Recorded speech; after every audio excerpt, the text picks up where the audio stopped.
दोस्तों, आज हम बात करेंगे 11वां भाव आय भाव का मालिक 11th हाउस का लॉर्ड सभी 12 घरों में आपका कहां पर बैठा है उसके बारे में बात करेंगे। कैसा रिजल्ट मिलेगा 11th हाउस का लॉर्ड अगर आपका लगन में बैठ जाए, 4th हाउस में बैठ जाए, 8th हाउस में बैठ जाए, 10th हाउस में बैठ जाए या 11th हाउस में बैठ जाए, सभी 12 घरों में बैठा कहां पर है उसको आपको जानना है और कैसा रिजल्ट आपको मिलेगा उसके बारे में बात करने जा रहा हूं। तो ध्यान से सुनिएगा, वीडियो को पूरा देखिएगा, अंत तक वीडियो को देखिएगा और लाइक कीजिएगा और चैनल पर बने रहेगा। नए यूजर्स चैनल को सब्सक्राइब जरूर कीजिएगा। दोस्तों, अगर 11th हाउस का लॉर्ड आपका लगन में बैठ जाए, पहले घर में बैठ जाए तो आपका काफ़ी ज़्यादा शुभ हो जाता है। लगन में शुभ राशिगत उच्च राशि मित्र राशि का हुआ तो बलवान 11वां हाउस आय भाव का मालिक आपका धनवान करेगा, आपको ऐश्वर्यशाली देगा, मान सम्मान दिलाएगा, धार्मिक कार्यों में हिस्सा लेने वाला होगा ऐसा लोग, दीन दुखियों का दुख दान पुण्य करने वाला होगा और बहुत ही ज़्यादा यश कीर्ति बढ़ाने वाला होगा, आपको काफ़ी ज़्यादा यश कीर्ति मिलेगी। अब बताने जा रहा हूँ, यदि लाभेश आपका सेकेंड हाउस में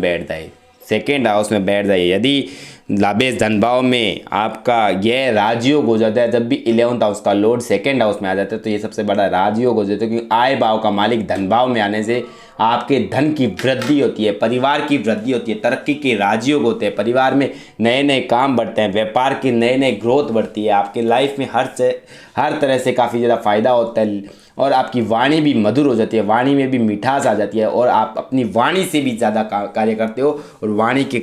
काम से किए हुए आपको आय भाव आपका वाणी से होता है, आपके जैसे ज्योतिष से, टीचिंग से, आपके प्रोफेशनल लाइफ से और आपको मतलब सिखाने के तरीके से, डांसिंग लाइन से, इन लाइनों से आपको काफ़ी ज़्यादा फ़ायदा होता है। अगर आपका 11th हाउस लॉर्ड आपका 3rd हाउस में आ जाए तो आपको सोशल नेटवर्किंग से, ऑनलाइन मार्केट से काफ़ी ज़्यादा आय होती है, यूट्यूब से, फेसबुक से, आपको तरह तरह के अपना इंस्टाग्राम पेज से, आपको ऐसे ऐसे जगह से आपके फ़ायदे होते हैं जहां पर सोशल नेटवर्किंग होती है, जहां पे हजारों करोड़ों लोगों की संख्या होती है, वहां से आपको आय होती है और उसमें आपको काफ़ी ज़्यादा फ़ायदा होता है। तो इस लाइनिंग में आपको काफ़ी ज़्यादा फ़ायदा होता है, नेटवर्किंग लाइनिंग में, मार्केटिंग नेटवर्किंग लाइनिंग में, मतलब चेन लाइनिंग में भी आपको फ़ायदा होता है। मार्केटिंग जो होता है ना, वेस्टीज वगैरह, ऐसा RCM वगैरह, उसके नीचे आप जुड़ते जाते हैं, लोगों को जोड़ना, एजेंसी लाइन में फ़ायदा होता है, आप एजेंट बनते हो तो उसमें कमीशन में भी आपको फ़ायदा होता है। अब बताने जा रहा हूँ, अगर 11th हाउस का लॉर्ड आपका 4th हाउस में आ जाए तो आपको कैसा रिजल्ट मिलेगा। 4th हाउस में आ जाए तो आपको कैसा रिजल्ट मिलेगा, जब एकादश का स्वामी आपका मित्र राशि का आ जाए, उच्च राशिगत हो जाए 4th हाउस में, तो आपको माँ का संपूर्ण सुख और सहयोग मिलता है, आशीर्वाद मिलता है, ऐसा तक जनता का प्रिय होता है, दीर्घायु, सुखी मकान जमीन वाला होता है, भूमि भवन प्रॉपर्टी का बहुत सुख मिलता है, वाहन का सुख मिलता है, पिता का आदर सत्कार करने वाला होता है, समय को देख कर समझ कर चलने वाला होता है, धार्मिक प्रवृत्ति का होता है, धनवान यश और कीर्तिवान होता है, ऐसे जातक के पास कोई भी कमी नहीं रहती, हर तरह से उसको सुख मिलता है। वह प्रॉपर्टी लाइनिंग से आय करता है, बहुत ज़्यादा प्रॉपर्टी लाइनिंग से आय होती है उसकी और भूमि भवन का काफ़ी ज़्यादा फायदा होता है। अब बताने जा रहा हूँ, अगर 11th हाउस का लॉर्ड पंचम में आ जाओ तो यह भी एक तरह का राजयोग है, क्योंकि 5th हाउस से अपने ही घर को देखेगा तो बहुत ज़्यादा फायदा होगा। आपको पढ़ाई के मार्ग से, आपको आपके नॉलेज के मार्ग से आपको आय होगी, तरह तरह की आय होगी, आप अपने नॉलेज के हिसाब से आप आय कर पाओगे। आप एस्ट्रोलॉजी ज्योतिष लाइनिंग में जा सकते हो, सलाहकारी लाइनिंग में जा सकते हो आप, और एडवोकेट लाइनिंग में जा सकते हो, आप एडवोकेट बन सकते हो। एडवोकेट का योग भी ऐसे बनता है जब आपका 11th हाउस का लॉर्ड 5th हाउस में आ जाए और उसको मंगल या गुरु देखे, शनि या गुरु देखे तो आपके एडवोकेट के लाइनिंग के योग बनते हैं। आय भाव यहाँ से देखी जाती है जब आपकी आय के स्रोत तरह तरह के खुल जाते हैं और शेयर मार्केट से, सट्टा लॉटरी से भी आपको फायदा होता है, क्योंकि पंचम हाउस और अष्टम हाउस सट्टा लॉटरी के लिए होता है और 11th हाउस आपका लाभ का भाव होता है। जब पंचम में आपका शेयर मार्केट का लोड आ जाता है तो आपको शेयर मार्केट से भी काफ़ी ज़्यादा फायदा होता है। चंद्र को भी देखना जरूरी हो जाता है। अब बताने जा रहा हूँ, अगर आपका छठे घर में 11th हाउस चला गया तो आपको कैसा प्रभाव मिलेगा। यदि आपका आयेस छठे स्थान में आ गया हो, दुष्ट दृष्टि रही तो जातक रोगी रहता है, विभिन्न प्रकार के उसको रोगों के कष्ट रहते हैं, ऐसे जातक को शत्रु बलवान रहते हैं, उसे चैन से खाने पीने तक नहीं देते। शत्रु वृद्धि जातक अपने स्वयं के स्वभाव व कार्यों से भी करता है, जातक अपने शत्रु खुद भी बना लेता है, शत्रुओं के कारण अड़चन व रुकावट भी आती है, हर काम में आपको दिक्कत समस्या रहती है, शत्रुओं से भयभीत व परेशान रहते हो। यदि आईएएस आपका अगर आईएएस आपका आय भाव का मालिक अगर 7वें घर में आ गया हो तो आपको कैसा रिजल्ट देगा उसके बारे में बताना जा रहा हूँ। यदि आपका आईएएस 7वें भाव में विराजे तो आपको काम क्रीड़ा में विशेषज्ञ होता है, ऐसे जातक पूर्ण सैया सुख मिलता है, ऐसा जातक ऐश्वर्यवान होता है, ऐश्वर्य को भोगने वाला होता है, कुटुंब का पूर्ण सुख उठाने वाला होता है, भाग्यशाली, तेजस्वी, पराक्रमी होता है। यदि लाभेश क्रूर ग्रह मंगल आदि होकर सप्तम विराज में तो विवाह के 15-20 महीनों तक पति पत्नी का मन मुटाव रहता है, किंतु आगे के समय में दोनों प्यार से वे मिलकर रहने लगते हैं। यदि चंद्र आईएएस बनता है, अगर चंद्रमा आपका आईएएस बनकर सप्तम भाव में शुभ राशिगत हो, जातक अपनी सास का विशेष प्रिय होता है, समय समय पर उसे सास से लाभ आदि मिलता रहता है, जीवन साथी से आर्थिक लाभ भी होता है। यदि आईएएस आपका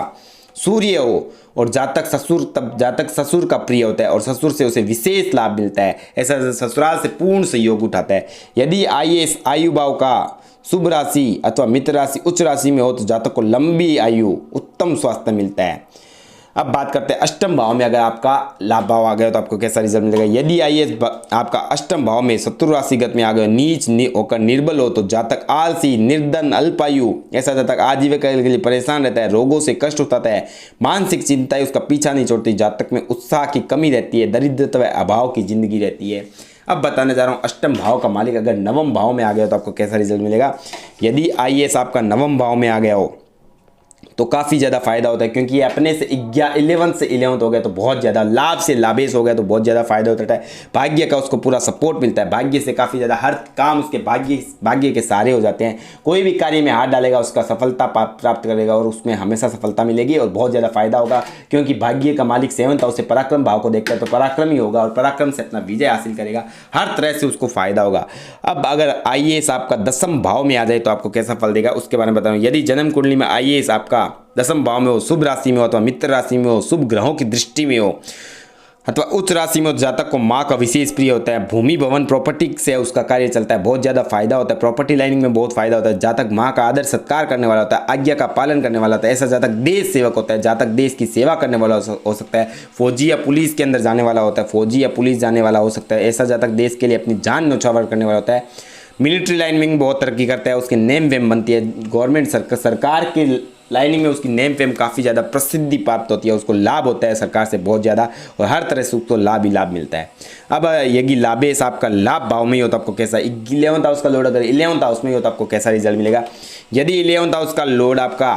11th हाउस में ही हो, 11वें भाव में, एकादश भाव में हो, लाभ भाव में हो तो आपको बहुत तरह के लाभ मिलेंगे। स्वैगरी होने से काफ़ी ज़्यादा उच्च का और अच्छा रिजल्ट देता है, आपको तरह तरह के फायदे होते हैं, जिस कार्य में आप हाथ डालते हो उसी में आपको सिद्धि मिल जाती है और आपको हर काम में संपूर्ण सफलता मिलती है, धन सम्मान यश कीर्ति मिलती है, आपको धन से कभी कमी नहीं आती है, आपको हर कार्य आपके बन जाते हैं और हर काम में आपको बहुत ज़्यादा ही तरक्की मिलती है। अगर 11वें भाव का मालिक अगर 12वें घर में चला गया तो आपको कैसा रिजल्ट मिलेगा। 11th हाउस का लोड अगर आपके 12th हाउस में चला गया हो तो आपको विदेश में लाभ मिलता है, विदेश जाने से आपकी तरक्की होती है, विदेश से धन कमाते हो, विदेश में आपको पूर्ण सहयोग मिलता है, तरह तरह के आपके कार्य जो होते हैं विदेश से होते हैं, आपके घर से दूर कम से कम 2000 से 4000 किलोमीटर दूर जाकर आपको कार्य करना चाहिए, तब आपको उसमें ज़्यादा फायदा मिलता है। तो दोस्तों ये आय भाव का मालिक अगर आपके 12 घरों में होता है तो उसमें कैसा रिजल्ट मिला आपको उसके बारे में बताया, और हर घर के अंदर अगर आय भाव का आ जाए तो उसके पूर्ण वीडियो बनेंगे तरह तरह के, तो उन वीडियो को आप जरूर देखिएगा। यह आपका संपूर्ण आय भाव का 11th हाउस का लोड सभी 12 भावों में आपको कैसा रिजल्ट है उसके बारे में बताया गया। धन्यवाद। चैनल को सब्सक्राइब जरूर करें और वीडियो को लाइक जरूर करें।